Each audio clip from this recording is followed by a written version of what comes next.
So I've got no idea where this whole Saint flipping Valentine's thing comes from, and we're gonna find out now. It is quite interesting though. It is quite interesting. I mean, it may surprise you. I mean, maybe. Okay, Valentine's Day is the day of love. On February the 14th, more than any other day of the year, romantic couples shower their better halves with gifts and tokens of appreciation. Much about Valentine's Day is well known. The handwritten cards, chocolate hearts, red roses are all staple of the annual tradition, recognised easily at any convenience store. However, much about how the holiday came to be remains a mystery. Details lost to time and transformed as romantics retold history. Not only does this holiday have competing origin stories, but there are at least two different saints that might be its namesake. So here's what we actually know about Valentine's Day. So already, right, we're like a minute into this, 30 seconds into this article, and I'm like, cool, this sounds like the article I'm looking for. Was Valentine's Day inspired by a party, an execution, or a poem? Historians aren't even sure. The earliest possible origin story of Valentine's Day is the pagan holiday Lupercalia. Occurring for centuries in the middle of February, the holiday celebrates fertility. Men would strip naked and sacrifice a goat and dog. Young boys would then strip the hides from the sacrificed animals to whip young women to promote fertility. And yes, I did say whip, not whip. Very, very strange. Lupercalia was popular and one of the few pagan holidays still celebrated 150 years after Christianity was legalized in the Roman Empire. Because, fun fact, Christianity was actually illegal. When Pope Gelasius came to power in the late 5th century, he put an end to Lupercalia. Soon after, the Catholic Church declared February the 14th to be a day of feasts to celebrate the martyred Saint Valentine. According to Noel Lenski, a historian at the University of Colorado at Boulder, Lupercalia was clearly a very popular thing, even in an environment where the Christians were trying to close it down, or are trying to close it down, end quote. In an interview with NPR, Lenski theorises that the feast was meant to replace Lupercalia, so there's no reason to think that the Christians might instead have said, okay, we'll just have call this a Christian festival. So already it has some pretty weird and interesting sort of origins, and even that they're not actually sure about. Apart from the name, these feasts share little resemblance to our modern romantic notion of Valentine's Day. By some accounts, the true origin of Valentine's Day didn't come for another 1,000 years. Jack B. Aruch, a professor at the University of Kansas, argues that the poet Geoffrey Chaucer was the first person to link Valentine's Day to romance in his poem The Parliament of Fools. Aruch suggests that Chaucer might have linked Valentine's Day to romance more or less by chance. Valentine's Day is approximately the time when European birds start mating. So, how random's that? Later poets, including Shakespeare, followed Chaucer's lead and helped create the romantic connotations we have today. Who was Saint Valentine?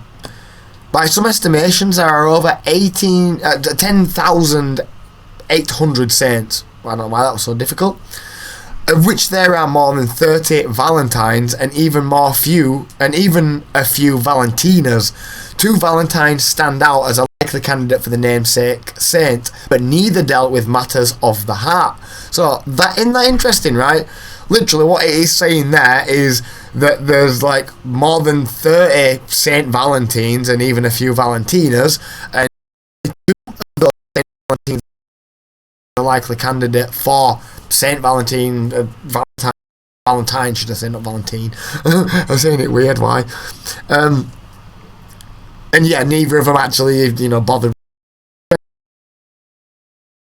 attributed it to him, but anyway, the 2 Valentines share many similarities leading some researchers to wonder whether they were the same man. Both Valentines were martyrs put to death by Roman Emperor Claudius in the 3rd century.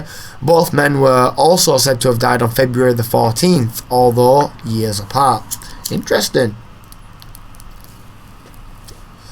The first Valentine was a priest who was arrested during the Roman persecution of Christians, which is a very interesting time in history if you've never kind of read up on that. I've not really read up on too much, so that's not a flex. But it is just a truly interesting time, to know that this whole thing going on with like Roman Catholics and Christians and shit, like a whole thing for hundreds and hundreds of years.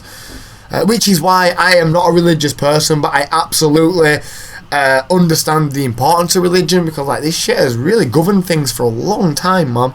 Longer than I will be alive, so I've got to give it some respect. But anyway, when brought before the emperor, Valentine refused to renounce his faith, and as punishment was placed under house arrest. The head of the house holding Valentine challenged the priest to show.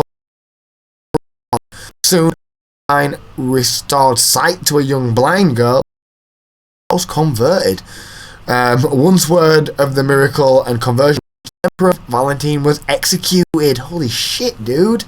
Damn. That's pretty rough.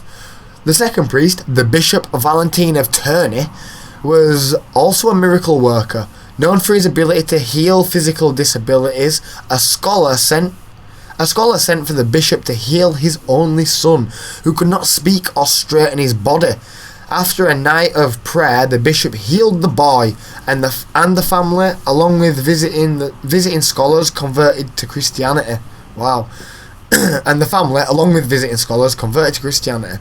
Shortly after, the bishop was arrested for his miracles, and after refusing to convert to paganism, beheaded. God, man, golly gosh, that's some crazy stuff. Keeps pausing. No, it I'm sorry.